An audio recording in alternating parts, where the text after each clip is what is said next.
సప్పట్లు గట్టి మోపులు కాల్వ కట్టులు చెమట సుక్కల్లో తడిసిన ఈ మట్టి గంధాల ఊరు పల్లెటూరు దీని తీరే అమ్మ తీరు కంగులోన దాసి పెట్టి కొడుకుకిచ్చే ప్రేమ వేరు ఊరు పల్లెటూరు దీని తీరే కన్న కూతురు కళ్ళ ముందే ఎదుగుతున్న సంబరాల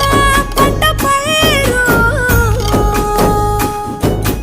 వంద గడపల మందన పల్లె గోడ గట్టని గూడున పల్లె చెరువుల తుల్లటి చల్ల షాపోలే